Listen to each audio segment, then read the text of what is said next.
Good morning, everybody. I'm here in Washington, D.C. at the Lincoln Memorial doing one of my rituals since I've been in Congress, which is I try once a week to get out on the mall, run down the National Mall from the Capitol, past the Washington Monument, to the Lincoln Memorial.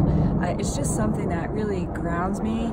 I get out my frustrations, I think and pray, and again, just look at the rest of the world comes on crowded summer evenings from all over the country and all over the world to visit these places, this hallowed ground.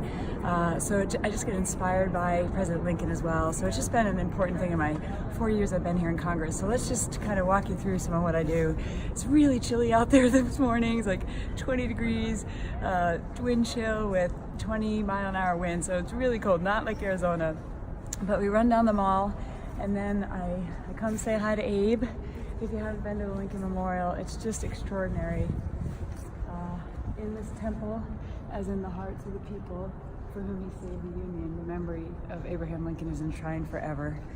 So I say hi to Abe again. Often it's like really crowded, but right now this morning we nearly have it to ourselves. And then I come over on the left side is the Gettysburg Address.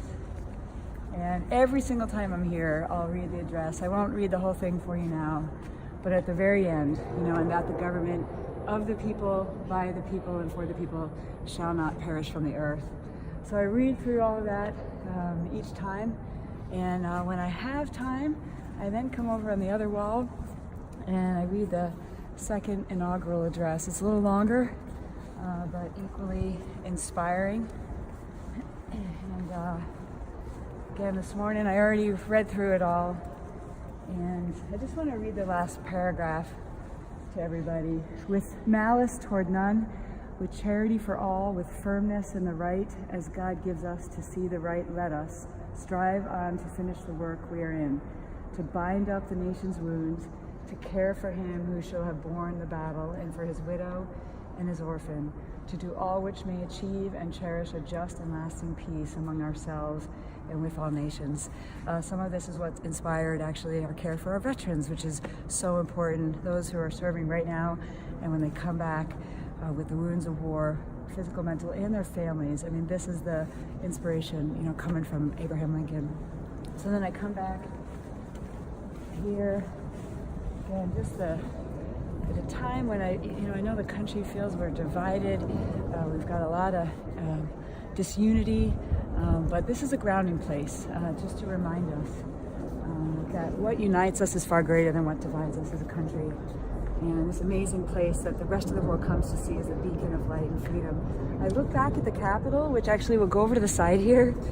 You gotta go off a little to the side. It's hard to see, but because the Capitol is hidden by the Washington Monument. And I release my frustration. Washington, D.C. can be a very frustrating place, but I spend just a little time of prayer, praying for the President, Vice President of the administration, just our leadership in all three branches of the government. And I look back at the Capitol, instead of with frustration, I look back with gratitude. That's the people's house. I represent 700,000 people from Southern Arizona. It's been an absolute honor to be able to do that. And I think and pray about what we have in front of us for the day and the week, the important decisions. I pray for unity. I pray for courage, I pray for wisdom, and then I hit the ground running and head back to get to work.